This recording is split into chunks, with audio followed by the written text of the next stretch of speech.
Hello and welcome. If you're new to the channel, don't forget to subscribe. Click on the bell button so that whenever there's a new video, you get to hear about it first. So, today we're asking a very pertinent question. And the question is the quality of life you're living dependent on the quality of questions you're asking yourself? So the quality of life you're living right now, is it dependent on the quality of the questions you've been asking yourself? If the answer to that question is in the affirmative, then we need to check the quality of questions we ask ourselves. We need to check the quality of questions we ask God. In doing this, we're going to be looking at somebody who asked a question, who asked the right question, and he was able to excel at everything. Yes, the person is Solomon. Last week we looked at the sacrifices Solomon had to make for God to appear to him. And now we're looking at when God appeared, what model of question did Solomon fashion to get what he got? So here we go. We're going to be reading from the book of First Kings chapter 3, verse 5 to 10. And at Gibeon, the Lord appeared to Solomon in a dream by night, and God said, Ask what shall I give you? And Solomon said, You have shown great mercy to your servant David, my father, because he walked before you in truth, in righteousness, in uprightness of heart with you. You have continued this great kindness for him. You have given him a son to sit on his throne as it is this day. Now, O Lord my God, you have made your servant king instead of my father David. But I am a little child. I do not know how to go out and come in. And your servant is in the midst of your people, whom you have chosen, a great people, too numerous to be numbered or counted. Therefore, give to your servant an understanding heart to judge your people, that I may discern between good and evil. For who is able to judge this great people of yours? The speech pleased the Lord that Solomon had asked this thing. So now to dissect all this and how it relates to us, we're going to be looking at each component of the prayer that Solomon made and how it relates to us and how we can benefit from it, how we can use it in our own lives. That's the most important thing. Applicability, how you can use this as a tool for you to succeed in your own life. So first of all, before we get into the request itself, there's a lot to look at as well, even though we won't be doing much of that. But notice that the Lord came to Solomon in the night time, and it was in a dream. So there's a lot to discuss about dreams. There's a lot to discuss about the night, which we'll be doing later on. But today we're looking at the request that Solomon made himself. So we see that God came to Solomon and he said, Ask, what shall I give you? That is the same question God is asking you today.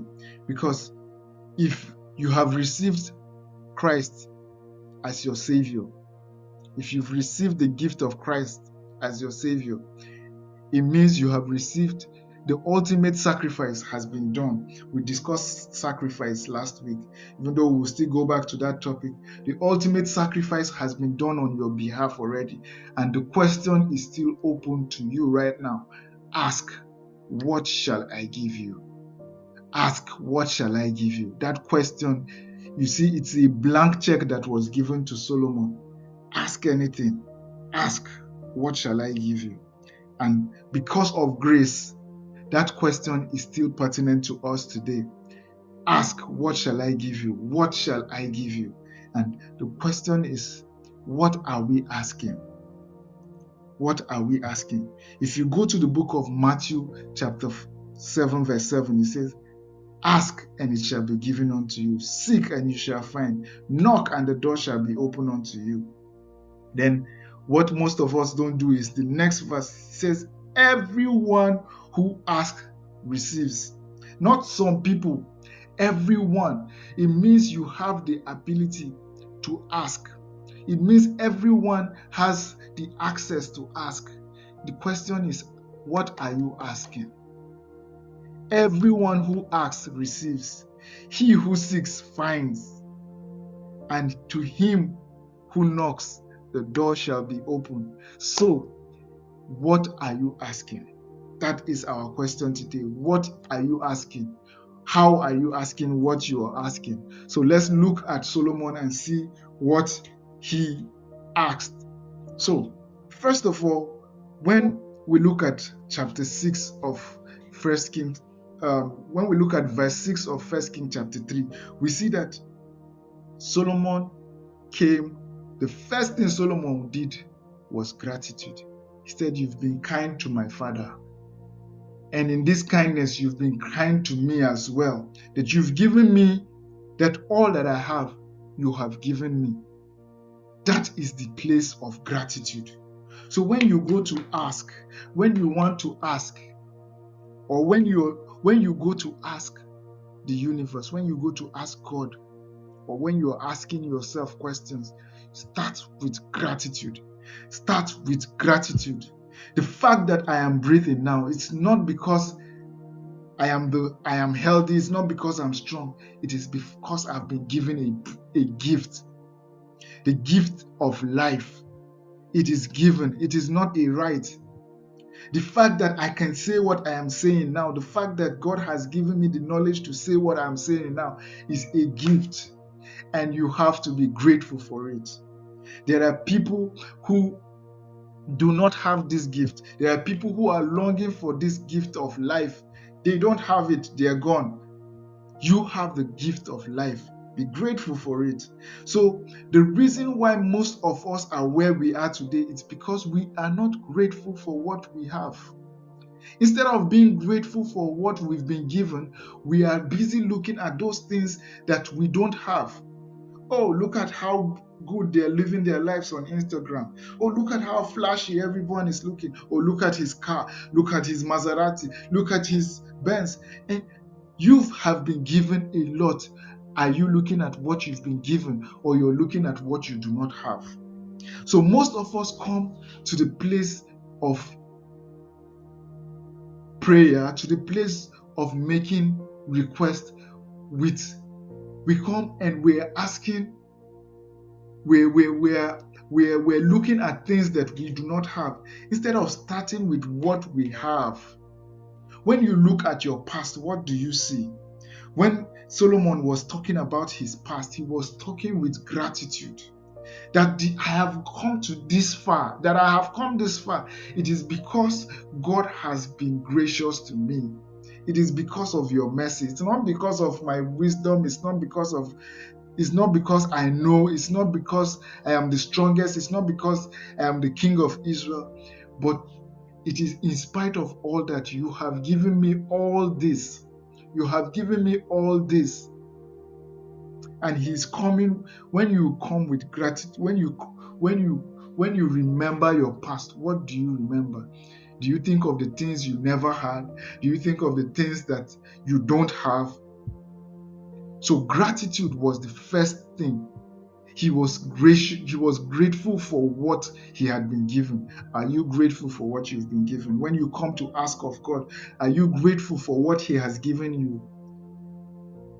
For those who are grateful with small things shall be given greater things. That small thing that you have, you're looking at it. Have you said thank you for it? I talk with some people and they tell me, "Oh, I don't have this, I don't have that, I don't have." I ask them, "Do you have life? Can you see? Can you hear? Can you speak?"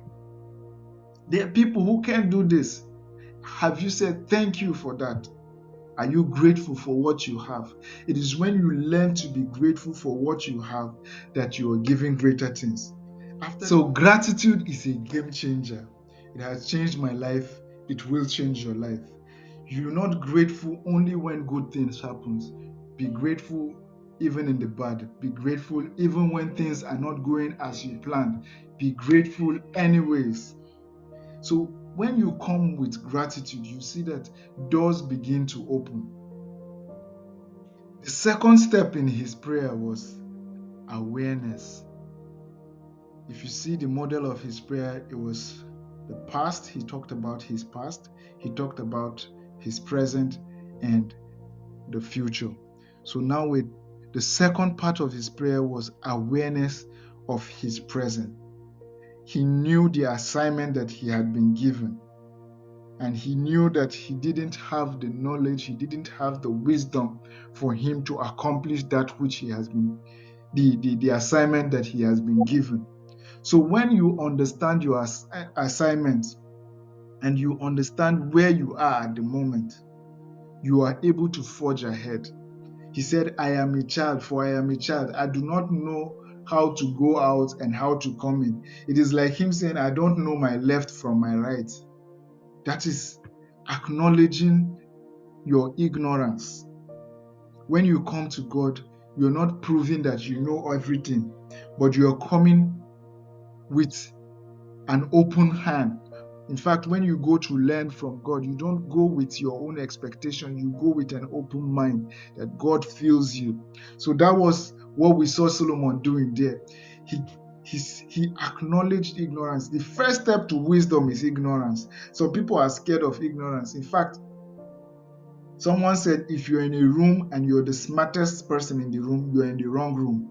So the quest for knowledge should be constant. We see that Solomon was aware that he was aware of his assignment. He was aware that he has been made king, and he knew the amount of work that has to be done. But he also knew that for him to carry out this assignment, he needs knowledge. And he also accepted the fact that he lacked it.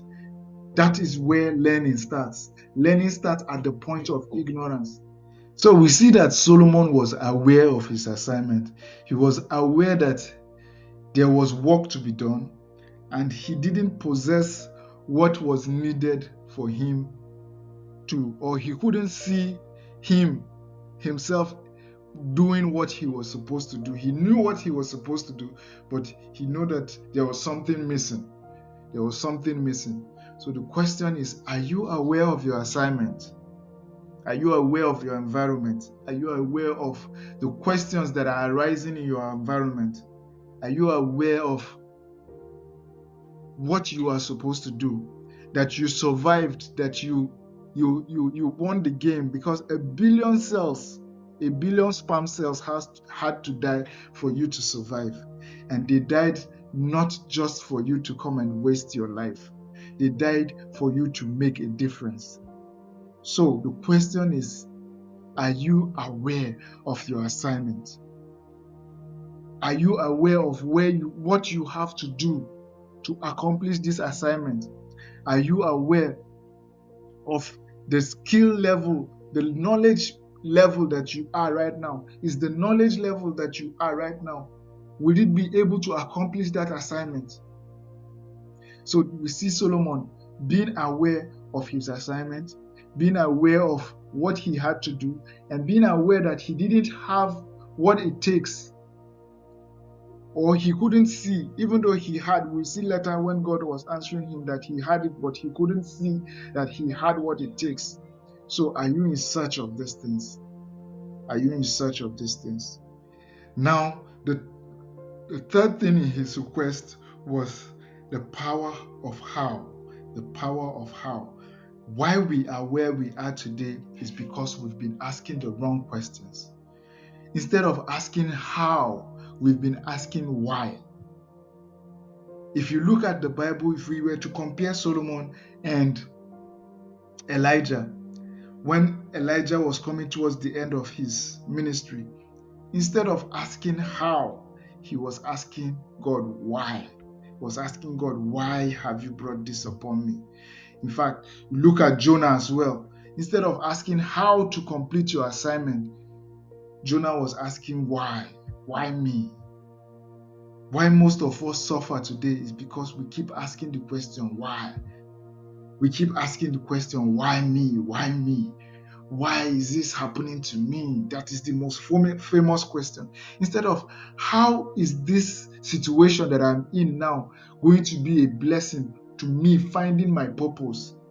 When you start asking the question how instead of the question why, you see that your brain begins to think in another dimension. Your brain is activated to start thinking of solutions.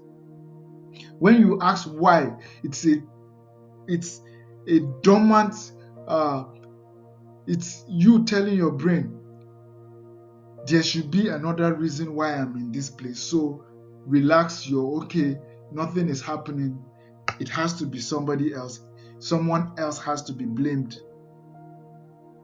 Blame the universe, blame God, blame everybody else. Not thinking of how am I supposed to find my way out. So whenever you have an issue, whenever you're going through an issue in life, whenever you are confused about your purpose, about why life is giving you what it is giving you, ask how. Don't ask why, ask how. There's a book, Why Ask Why. That book is very rich. It is based on the fact that we keep asking why instead of we to be asking how. How do I get out of this? How do I profit from this? When something happens, how do I make a profit out of this? How do I use this opportunity to better the life of my family, the lives of those around me? How? When you start asking the question how, your brain starts, the signals in your brain starts going off and solutions start coming. Okay, you did it this way this yesterday, maybe you should try it this way. You did it, this person did it this way, maybe I should try it this way. How, and solution, you've gotten a solution. So instead of asking the question why, ask the question how. And the last thing in Solomon's prayer, we see it in what God said, not what Solomon said. He said, because you have asked this thing. Why most of us do not excel is because of focus. Focus. When Solomon was asking, he asked for one thing. So how focused are you? That is the question. Are you focused on the assignment God has given you? God has given you an assignment. Are you focused on it? Or you keep letting distractions take you from north to east to west to south? Focus. One thing. Because you have asked this one thing. Not two things. Because you have asked this one thing, the power of focus.